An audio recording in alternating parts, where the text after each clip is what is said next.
Oke, ya materi ini terkait dengan help seeking behavior atau perilaku mencari pertolongan atau perilaku pencarian bantuan ya.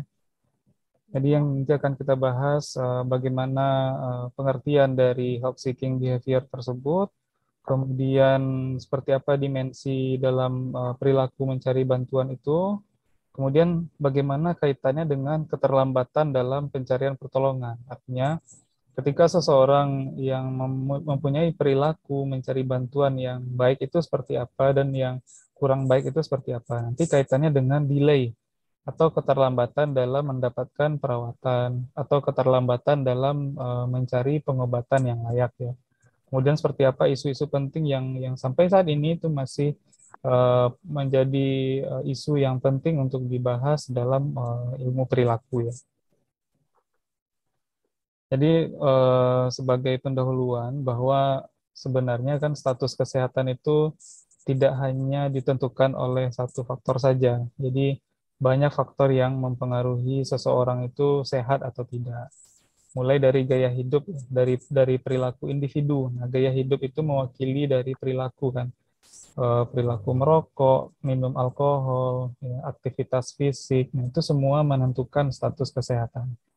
Nah, kemudian keturunan, nah itu terkait dengan genetik ya. Nah, itu merupakan faktor yang tidak bisa dirubah, sudah dari sananya, dan kita tinggal menerima dan menjalani ya. Kemudian lingkungan, nah itu lingkungan terkait dengan lingkungan fisik, lingkungan kimia, ya, biologi, ya, kemudian juga sosial budaya itu masuk dalam variabel atau faktor lingkungan. Kemudian sistem kesehatan juga ya. Sistem kesehatan misalnya mutu pelayanan kesehatan baik itu di pelayanan kesehatan dasar seperti di puskesmas maupun pelayanan kesehatan rujukan maupun atau di seperti di rumah sakit ya. Nah, ini Ya, empat faktor ini dikemukakan oleh H.L. Bloom ya. Jadi teori Bloom itu menjadi salah satu dasar kita. Nah, menjadi yang menjadi dasar bahwa perilaku itu juga menentukan status kesehatan individu ya. iya Pak. Nah, jadi kalau perilaku pencarian pertolongan atau perilaku mencari pengobatan itu definisinya sebenarnya pada intinya adalah bahwa perilaku aktif dalam mencari bantuan dari orang lain ya atau dengan melakukan komunikasi dengan orang lain ya yang dilakukan untuk mendapatkan bantuan bisa dalam bentuk pemahaman, bisa dalam bentuk informasi ataupun perlakuan dan dukungan ya untuk mengatasi suatu kesulitan atau masalah. Nah, kalau secara kaitannya dengan kesehatan tentu bagaimana supaya bantuan yang diperoleh itu bisa menyelesaikan masalah kesehatan yang dialami seseorang. Nah, itu menurut si David Mechanic dan Debra Rickwood ya. Jadi pada Ya, poinnya adalah bagaimana proses ya, sebuah kegiatan, sebuah perilaku, sebuah proses bagaimana kita mendapatkan pertolongan atau mendapatkan bantuan dari luar diri kita sendiri, yaitu pihak eksternal yang berkaitan dengan kesehatan. Nah, jadi secara umum seperti ini ya, bahwa dimensi help seeking behavior atau HSB ya, kalau kita singkat. Nah, itu sebenarnya ada dua, yaitu dimensi proses dan dimensi bantuan. Ya, proses itu sudah jelas ya, bagaimana tahapan-tahapan yang harus dilakukan seseorang dalam mencari pertolongan.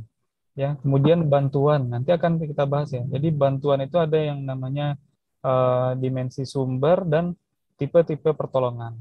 Nah, sumber pertolongan itu ada yang dalam bentuk formal, ada yang bentuk informal, ada yang bentuk semi formal, dan ada yang bentuk self help. Artinya adalah pencarian pertolongan oleh diri sendiri.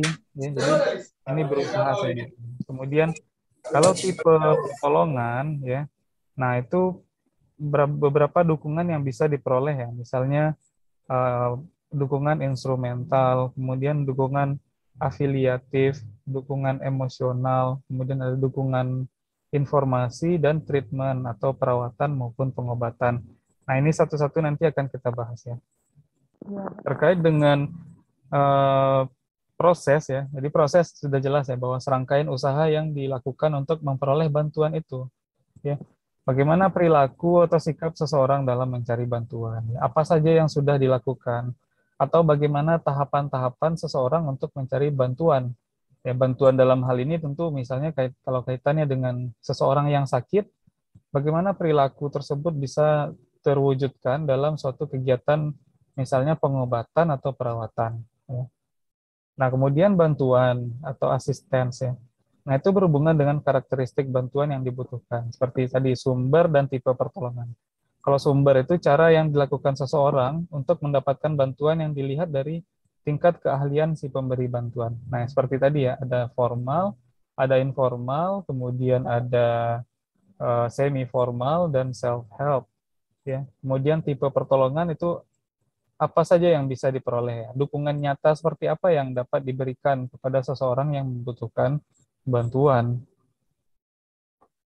Nah, tadi formal, contohnya tadi layanan kesehatan mental dari ahli profesional, ya, atau dokter, atau perawat, atau bidan. Nah, misalnya ibu hamil membutuhkan pertolongan ya untuk melakukan persalinan. Tentu secara formal itu yang bisa memberikan bantuan itu adalah bidan ya, bidan baik itu di puskesmas maupun di rumah sakit. Oke. Kemudian semi formal itu penyedia layanan yang tidak memiliki peran khusus dalam memberikan layanan kesehatan. Ya, kalau misalnya contoh kesehatan mental itu seperti supervisi, akademisi dan pelatih. Nah, itu sumber bantuan semi formal itu tentu tidak seperti yang formal ya. Tentu peranan yang diberikan itu tentu berbeda dibandingkan yang formal karena kalau formal itu sudah jelas dari ahli yang profesional ataupun tersertifikasi ataupun sudah memang itu menjadi tempat rujukan ya. Nah, berbeda dengan semi formal. Kemudian informal misalnya tadi dukungan sosial yang tidak formal seperti teman ya, pasangan hidup, orang tua, ahli agama, dukun juga termasuk dalam sumber bantuan informal. Nah, misalnya tadi kalau misalnya ada ibu hamil ya, alih-alih dia mencari pertolongan ke fasilitas pelayanan kesehatan, tapi malah dia pergi ke dukun beranak misalnya. Nah, itu sumber bantuan secara informal. Nah, itu terkait dengan help seeking behavior atau perilaku pencarian pertolongan. Nah, itu sumber bantuannya seperti itu ya, formal, informal. Ada juga yang semi formal dan ada juga yang self help. Sumber-sumber bantuan yang dicari secara mandiri. Misalnya kita browsing sendiri dengan di internet ya, di web melalui website. Nah, itu beberapa sumber bantuan yang dapat dimanfaatkan dalam proses perilaku mencari pertolongan atau bantuan ya. Iya, Pak. Kemudian untuk tipe pertolongan, nah tipe pertolongan itu secara umum itu ada 5 ya. Yang pertama itu instrumental tadi, contohnya adalah bantuan finansial maupun transportasi yang secara kasat mata, secara fisik itu dapat dinikmati. Kemudian information support yaitu rujukan atau informasi yang terkait dengan pengobatan dan kesehatan. Nah tadi misalnya kalau kita ingin mencari informasi terhadap sesuatu kan bisa kita mencari tahu konsultasi ke dokter, konsultasi ke perawat ya. Atau tadi kalau sumbernya self help ya kita bisa membrowsing sendiri, menelusuri sendiri informasi-informasi yang ada di internet. Kalau kita butuh informasi ya. Kemudian Iya, kalau Pak. kita butuh affiliative support atau dukungan dari teman sebaya, nah itu juga bisa menjadi sebuah tipe pertolongan ya. Kemudian emosional ya, dukungan dukungan secara emosi ya, itu bisa kita peroleh dari siapa saja. Baik itu keluarga, baik itu pasangan misalnya atau teman-teman sekitar ya. Nah, itu bisa menjadi pertolongan emosional bagi kita. Kemudian treatment, nah itu sudah jelas ya, bantuan atau terapi khusus. Nah, itu kalau kita pergi ke fasilitas pelayanan kesehatan untuk mendapatkan pengobatan lebih lanjut atau mendapatkan perawatan secara khusus ya. Nah, itu namanya treatment. Nah, secara umum seperti itu ya, tipe-tipe pertolongan atau jenis-jenis pertolongan yang bisa diberikan kepada seseorang yang membutuhkan bantuan atau pertolongan tadi. Nah, ini dalam proses mencari bantuan. Nah, itu yang pertama tentu kalau kaitannya dengan kesehatan ya, bagaimana kita mendeteksi kesakitan pada diri sendiri. Misalnya kalau kita lagi sakit, lagi flu, misalnya, bagaimana kita mengidentifikasi gejala penyakit yang dialami. Kemarin 2 hari kemarin saya nggak flu misalnya, tapi hari ini hidung tersumbat misalnya, kemudian bersin-bersin, kemudian suara sudah mulai serak misalnya. Nah, ketika kita mengidentifikasi gejala penyakit yang dialami tersebut, nah bagaimana kemudian upaya tersebut kita lanjutkan? Kemudian kita cari informasi mengenai gejala tersebut, kan? Nah, ternyata misalnya kita dengan pilek tadi, kemudian flu, hidung tersumbat, kemudian suara mulai serak, itu gejala gejala mengarah ke penyakit apa ya? Atau jangan-jangan kita sudah mulai tertular suatu penyakit ya melalui virus ataupun bakteri misalnya.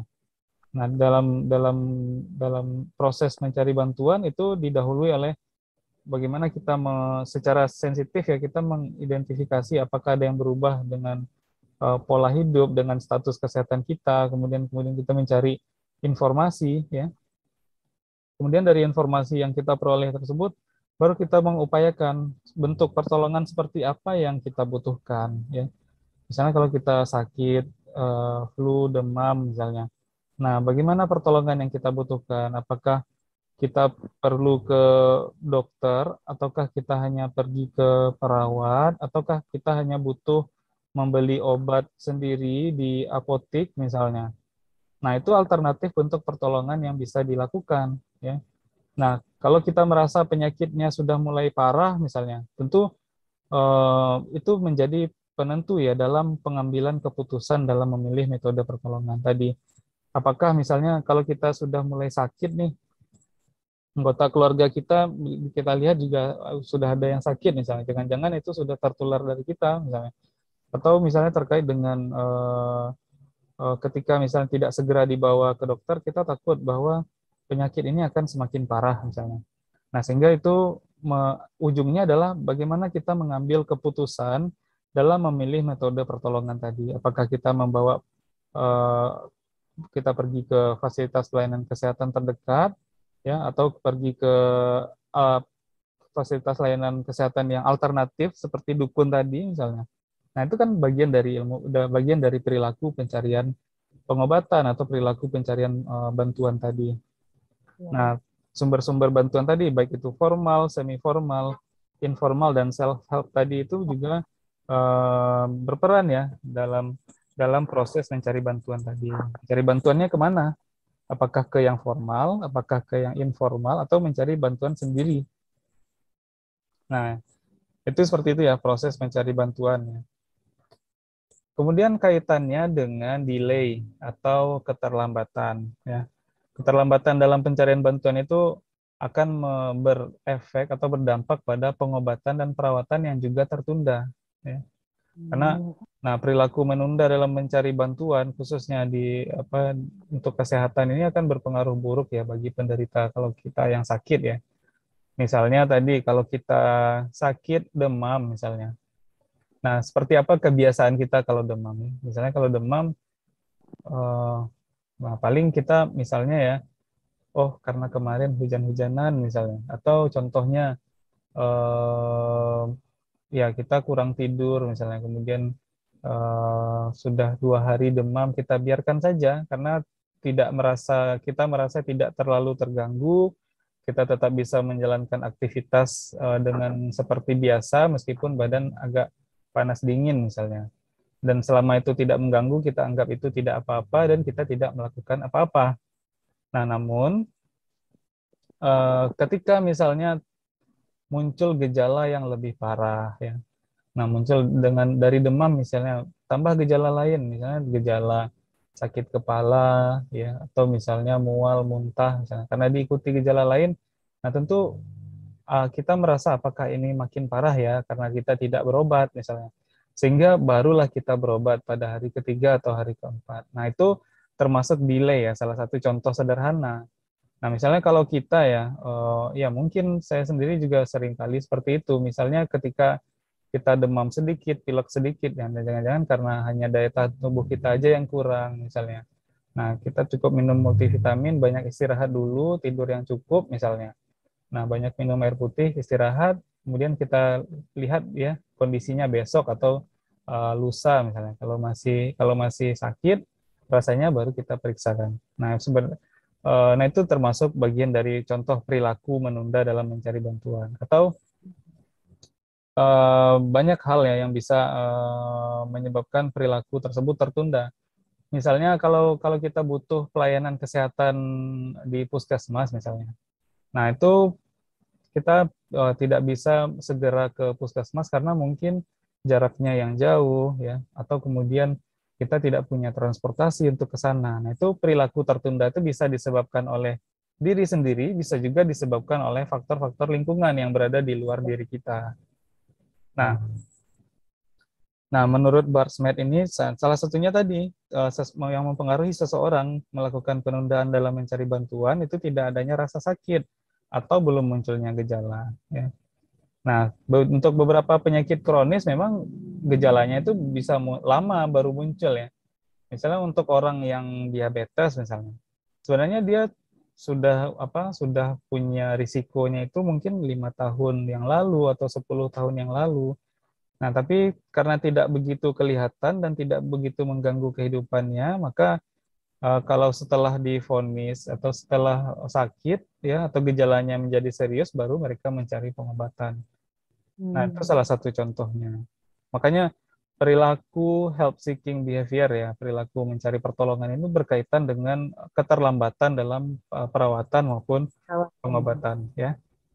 Ya, Nah, Pak. jadi secara apa? Secara konsep ya. Jadi ada yang namanya 3 delays model. Jadi 3 jenis keterlambatan yang sering kali terjadi ya di dalam kesehatan ya. Yang pertama untuk fase pertama ya, delay yang pertama itu adalah bagaimana seseorang itu memutuskan untuk mencari fasilitas pelayanan kesehatan.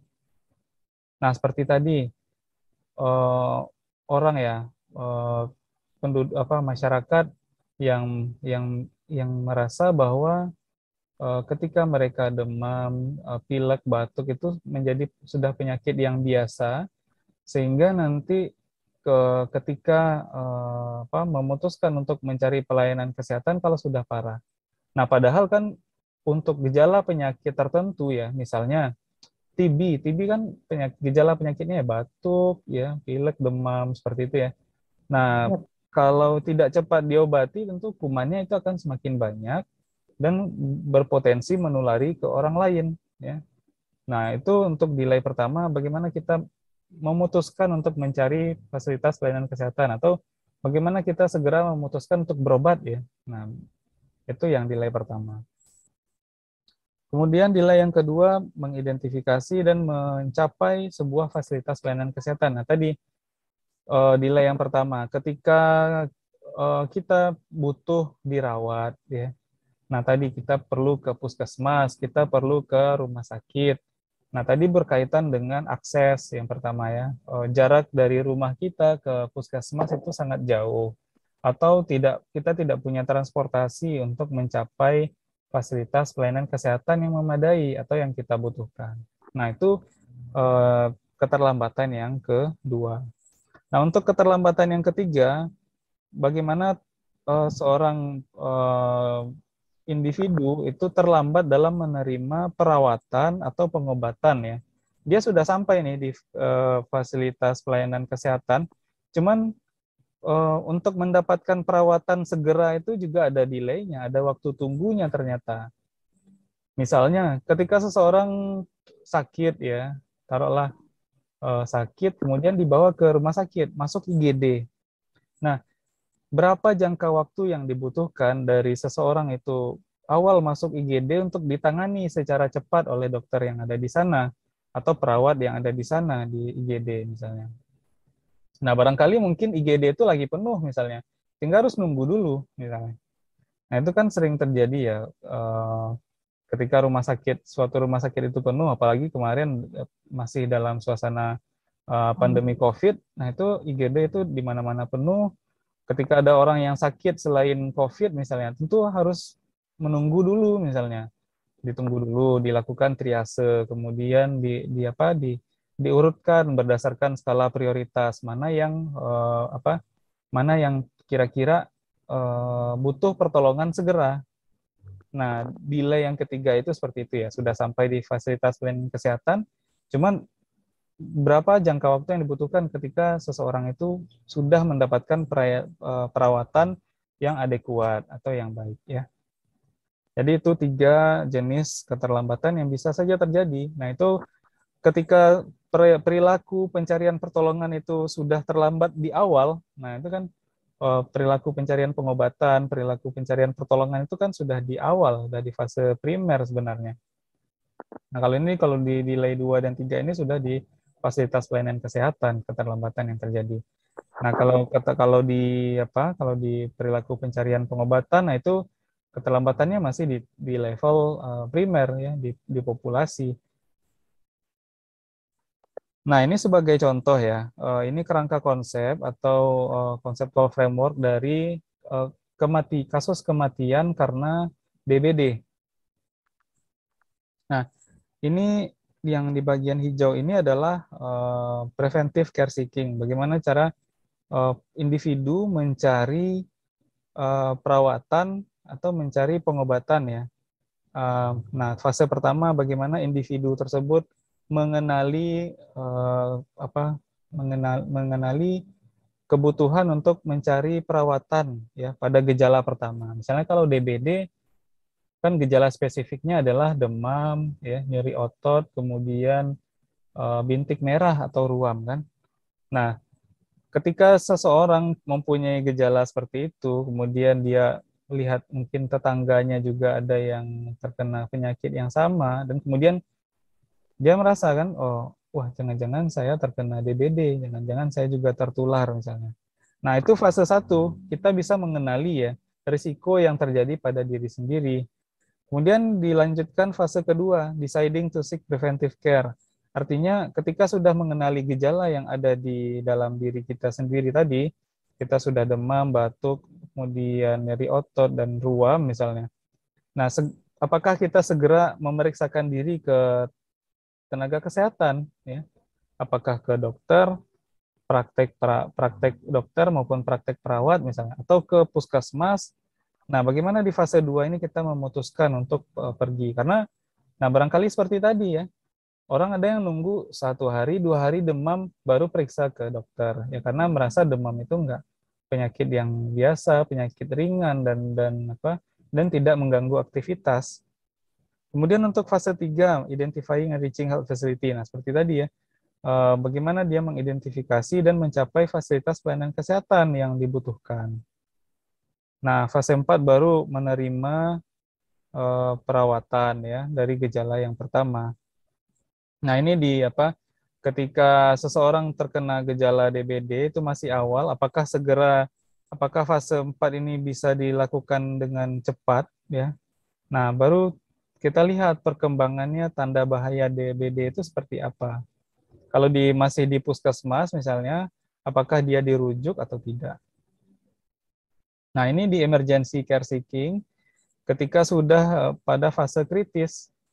Karena kalau DBD, kalau misalnya dia sudah demam 2 hari sampai 3 hari, ya, hari keempat itu biasanya itu demamnya turun, ya.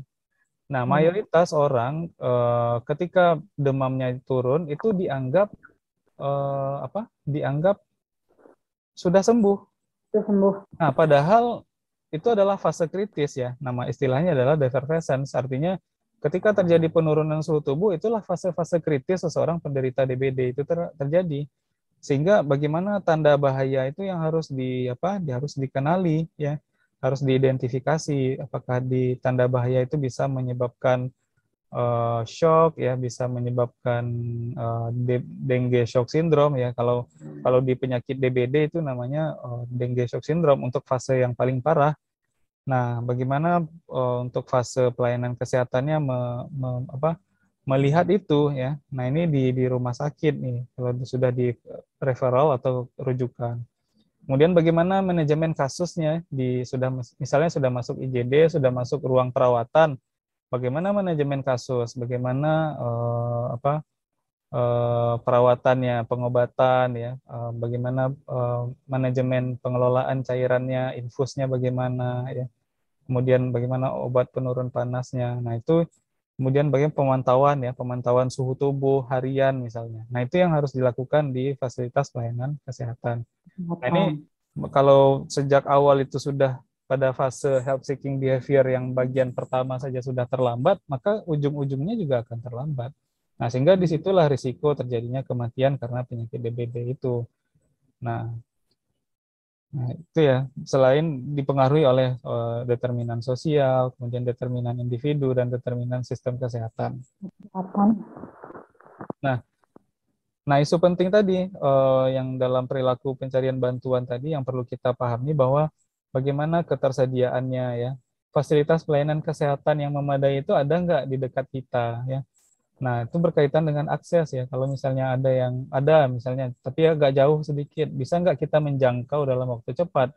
Jika sewaktu-waktu kita butuh perawatan, kita sewaktu-waktu butuh pengobatan yang cepat. Kemudian biaya, dari segi biaya atau ekonomi, kita mampu nggak misalnya kalau kita nggak punya asuransi, kita nggak punya BPJS misalnya. Kemudian dalam perilaku pencarian bantuan juga terkait dengan mutu pelayanan ya. Kebanyakan orang mungkin malas ke puskesmas karena mungkin merasa pelayanan di puskesmas itu kurang maksimal misalnya, sehingga banyak orang yang mencari pelayanan kesehatan ke tempat lain misalnya. Kemudian ada sosial budaya ya, etnis, agama, tradisi dan yang lain. Itu berkaitan dengan perilaku mencari bantuan. Nah, ada juga mungkin secara budaya yang apa yang misalnya contoh ya di daerah kita itu di Mentawai itu kan ada Sikere ya. Nah, itu kan dianggap sebagai tetua, sebagai ahli pengobatan ya. Jadi kalau sakit tinggal datang ke Sikere nanti diobati ya. Nah, itu sebagai salah satu contoh faktor sosial budaya yang ada di tempat kita. Kemudian ada status ekonomi, pendidikan ya. Nah, pengetahuan ya. Nah, kan dalam teori perilaku kan pengetahuan, sikap, persepsi. Nah, itu berkaitan dengan perilaku mencari bantuan tadi. Kemudian autonomi juga, pengambilan keputusan secara independen. Nah, biasanya uh, kalau dia masih belum bisa memutuskan sendiri, misalnya kayak anak-anak ya, tentu orang tuanya yang memutuskan untuk anaknya diberikan pengobatan atau perawatan lebih lanjut. Atau misalnya ibu hamil, dia mendapatkan dukungan yang penuh nggak dari suaminya ya untuk melakukan persalinan di pelayanan kesehatan misalnya. Nah, itu berkaitan dengan perilaku mencari bantuan ya.